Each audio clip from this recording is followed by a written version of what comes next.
자바에서 사용을 할 수 있는 상수 표현과 자바의 연산에 대해서 간단히 정리하도록 하겠습니다.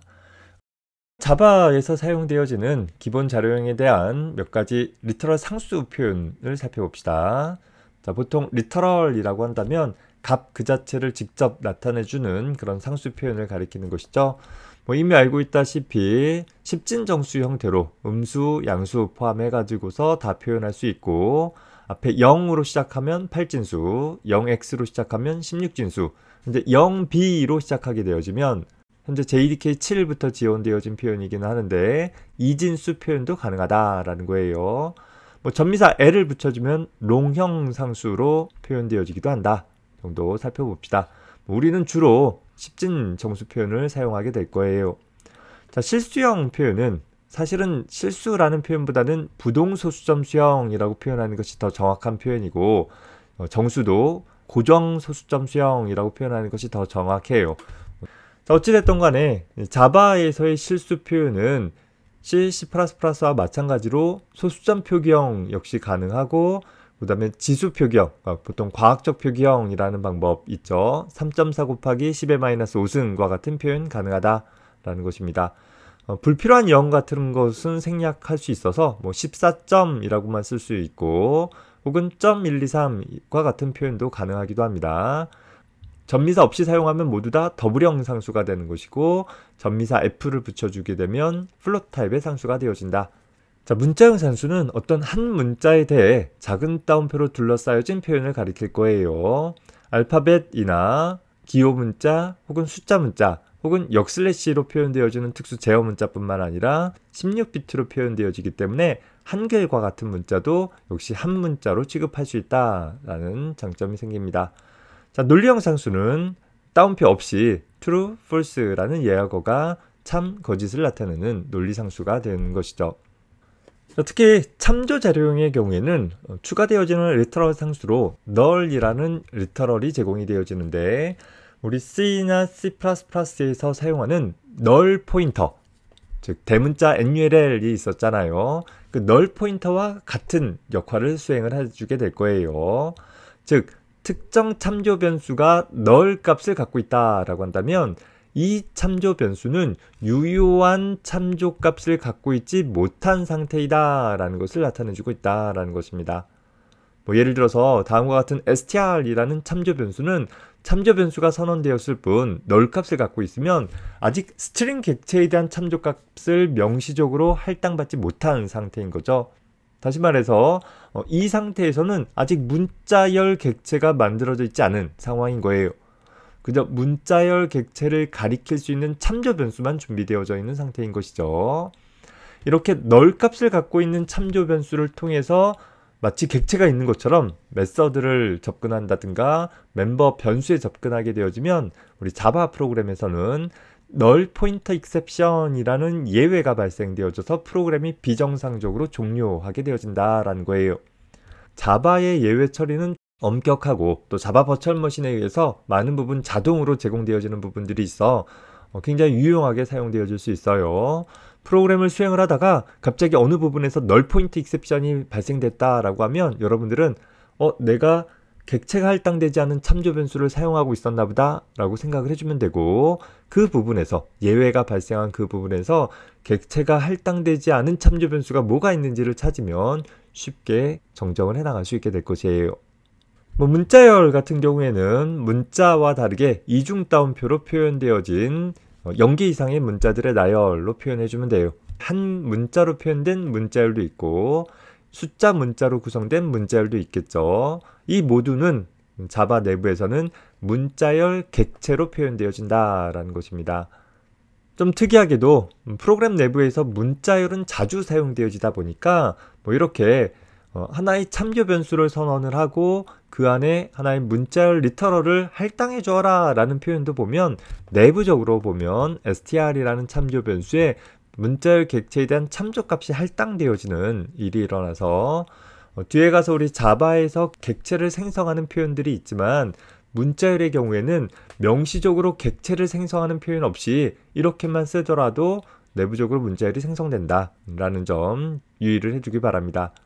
명시적으로 객체를 표현하는 구문, 소위 new 연산자가 같이 동반되지 않다 보니까 이건 객체가 아닌 거 아닌가? 라는 착각을 할 수 있어요. 하지만 문자열은 프로그램 내부에서 자주 사용되어지기 때문에 추가적으로 간단한 방법이 제공되는 것이다 정도로 기억해 둡시다. 프로그램 내부에서 상수를 표현하는 방법은 리터럴 상수 외로 기호 상수라는 것이 있죠. 소위 상수에다가 이름을 붙여서 프로그램의 가독성을 조금 더 높여주거나 유지보수하기 쉽도록 해줄 수 있는 표현 방법인데, C나 C++에서는 기호 상수를 만들기 위해서 const라는 키워드를 사용했는데 반해서 자바 언어에서는 final이라는 키워드를 사용을 해준다라는 거예요. 최종단이다라는 거죠.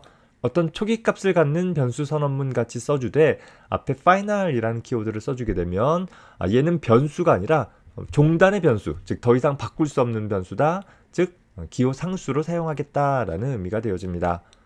물론 이런 기호 상수를 특정 메서드 안에서 선언한다면 이렇게 써주면 되지만, 클래스의 멤버 필드 영역에 선언한다 라고 하면, 어떤 특정 클래스의 멤버인 상수로 선언한다 라고 한다면 역시 그냥 이렇게 써도 돼요. 하지만 정적 멤버의 특징, 즉 모든 객체가 공유할 수 있는 하나의 영역에 메모리를 할당한다 라는, 그래서 좀 더 효율적으로 메모리를 유지 관리하겠다라는 측면에서 스태틱 멤버로 종종 더 많이 사용한다라는 것입니다. 그냥 공식처럼 사용한다라고 하면 자바에서의 멤버 상수는 스태틱 파이널이라는 표현이 거의 항상 함께 온다, 그렇게 생각을 해봐도 좋겠습니다. 스태틱 멤버에 대해서는 뒤에 가서 다시 정리합시다. 프로그램 내부에서 하나의 결과값을 갖는 모든 표현들을 우리는 표현식이라고 표현을 하고, 보통 표현식은 연산자와 피연산자 항들의 조합으로 구성되어지거나 혹은 어떤 메서드, 즉 함수를 호출하는 문장 형태로 조합이 되어지죠. 자바에서 사용하는 연산자는 기본적으로 C 혹은 C++에서 사용하는 연산자들과 동일할 것이에요. 자, 다만 C 언어나 C++와 달리 자바의 연산자 중에서 비교 연산자, 크다, 같다와 같은 비교 연산자나 논리곱, 논리합을 나타내주는 논리 연산자는 연산의 결과값으로 논리 자료용, 즉 true, false를 갖는다라는 점만 좀 유의를 해줍시다. 이런 표현식들을 통해서 우리는 하나의 기본적인 연산문을 구성을 할 때 사용이 되어지겠죠. 연산자 중에서 우리가 하나 더 정리해 볼 것은 형변환 연산자라는 것이 있어요.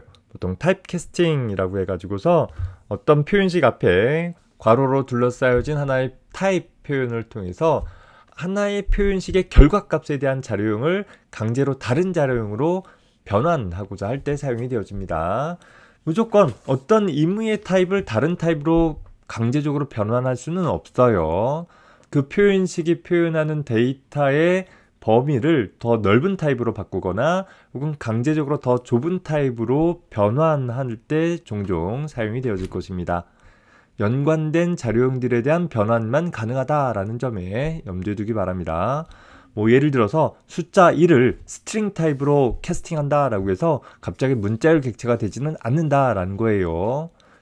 자, 이런 형 변환은 크게 묵시적 형 변환과 명시적 형 변환 두 가지로 나뉘어지게 되는데, 묵시적 형 변환이라는 것은 프로그래머가 의식하지 않더라도 내부적으로 자동적으로 형 변환이 일어나는 경우에 해당합니다. 어떤 표현식 안에 피연산자 항들의 타입이 서로 다른 경우에 우리 컴퓨터는, 특히 CPU는 기본적으로 서로 다른 타입의 자료형들을 한 번에 연산할 수가 없어요. 타입이 다르다라고 한다면 각 타입을 표현한 비트 수도 다르고 또 그 비트열을 어떻게 해석할 것인지에 대한 코드화 방법도 다르기 때문에 동일하게 한 번에 연산할 수가 없는 것이죠. 그래서 컴퓨터 내부에서 연산하기 위해서는 반드시 그 타입을 일치시켜주는 일이 필요한데, 그때 바로 묵시적 형 변환이 일어난다라는 거예요. 자, 묵시적 형 변환이 일어난다라고 하면, 즉 타입을 바꾼다라고 한다면 기본적으로 어떻게 타입을 바꿀 거냐면 더 넓은 범위의 타입으로 바꿀 거예요. 예를 들어서 캐릭터나 쇼트 타입과 인트형을 연산하면 캐릭터나 쇼트 타입을 인트형으로 변환할 것이고, 플롯이나 더블의 연산은 역시 플롯보다는 더블이 더 큰 범위, 더 넓은 범위의 수를 표현할 수 있기 때문에 플롯 타입을 더블 타입으로 변환해 준다라는 거예요.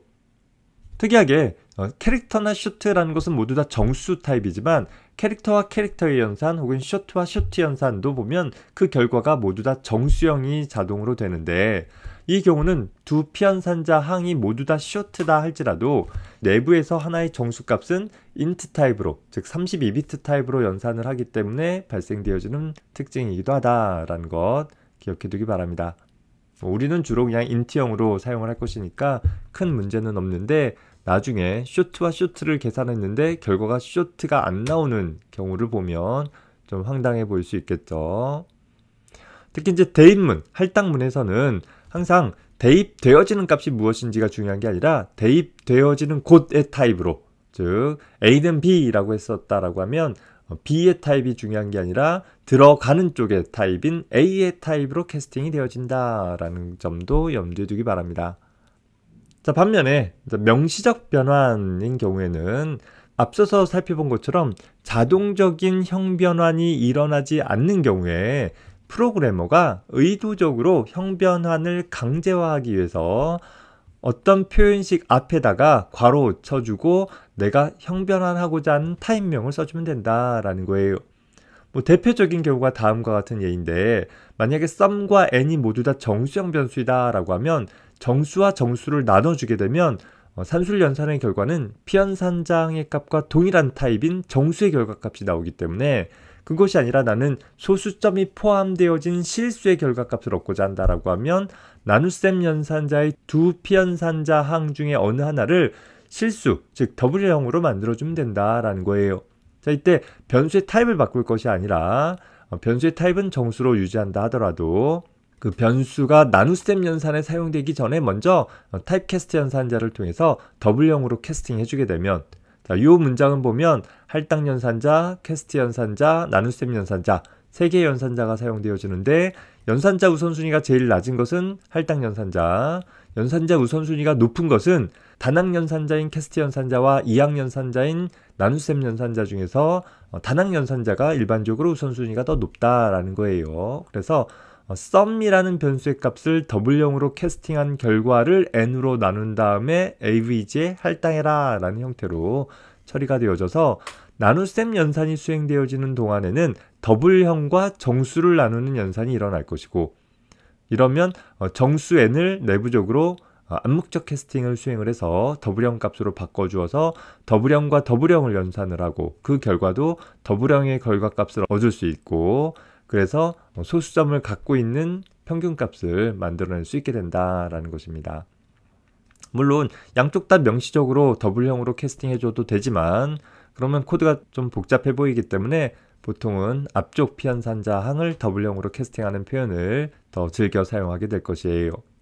자, 이때 유의할 것은 내가 캐스트한 결과는 피연산자의 값을 바꾸는 건 아니다 라는 거예요. 썸이라는 변수가 바뀌는 게 아니라 썸이라는 표현식의 결과값을 더블형으로 바꾸어서, 예를 들어서 썸이 100이었다라고 하면 더블 썸이라는 것은 100.0이라는 실수값이 만들어지는 것이다 라는 것 주의하기 바랍니다. 더불어서 이런 명시적 형 변화는 모든 자료형에 대해서 다 가능한 것이 아니라 연관된 자료형, 숫자 데이터면 숫자 데이터들 간에만 처리가 되어지는 것이지, 특히 기본 자료형의 값을 참조 자료형으로 바꾼다라든가, 또 참조 자료형도 ABC라는 객체를 DEF라는 객체로 형 변환한다고 해서 갑자기 객체가 바뀌는 것은 아니다라는 점 주의하기 바랍니다. 자, 이런 형 변환을 수행을 할 때 보면 확대 형 변환과 축소 형 변환 두 가지를 생각을 해볼 수 있는데, 보통 확대 형 변환은 형 변환을 통해서 자료형이 더 커지는, 즉 정수를 더블형으로 들어가는 쪽으로 형 변환이 암묵적으로 일어나는 거잖아요. 자, 이런 확대 형 변환의 경우에는 데이터가 훼손되어지지 않을 수 있기 때문에 보통 묵시적 형 변환으로 컴파일러에 의해 자동으로 이루어지게 됩니다. 다만 아래쪽과 같이 실수값을 정수형 변수에다 집어넣고자 한다라고 하면 정수형 변수는 소수점을 포함할 수 없기 때문에 데이터가 훼손되어질 수밖에 없겠죠. 그래서 이런 경우에는 컴파일러에 의해 자동적으로 형 변환이 일어나지 않는 것이고, 이 경우에 한해서 나는 소수점 이하 자리 다 버리고 정수값만 필요해서 정수값만 m이라는 변수에 유지할 거야 라는 것을 컴파일러에게 명시적으로 나타내 주기 위해서 보통 이런 명시적으로 형별한 연산자를 사용한다 정도 봐둡시다. 4층 연산자의 형변환은 앞서서 간단하게 소개했듯이 기본적으로 4층 연산자의 모든 피연산자항은 같은 자료형이어야 하고 그 결과값도 피연산자항과 같은 타입의 결과값을 갖게 된다. 다만 피연산자항이 int 타입보다 더 좁은 타입, 바이트나 쇼트 같은 타입인 경우에는 내부적으로 32비트 단위로 계산을 수행을 하기 때문에 피연산자항의 자료형과 무관하게 결과 자료형이 int형이 나타난다 정도 기억을 해줍시다. 다른 자료형의 피연산자항이라고 하면 같은 타입으로 암묵적 캐스팅이 일어나되 더 넓은 자료형으로 암묵적 캐스팅이 일어난다 정도 기억해 둡시다. 자바에서의 상수 표현과 자바의 연산문 중에서 특히 형변환 연산자에 대해 초점을 맞춰 간단하게 정리했습니다. 다른 연산자들은 C나 C++의 경우와 거의 대동소이하기 때문에 크게 차이가 날 것은 없을 것 같아요. 수고했습니다.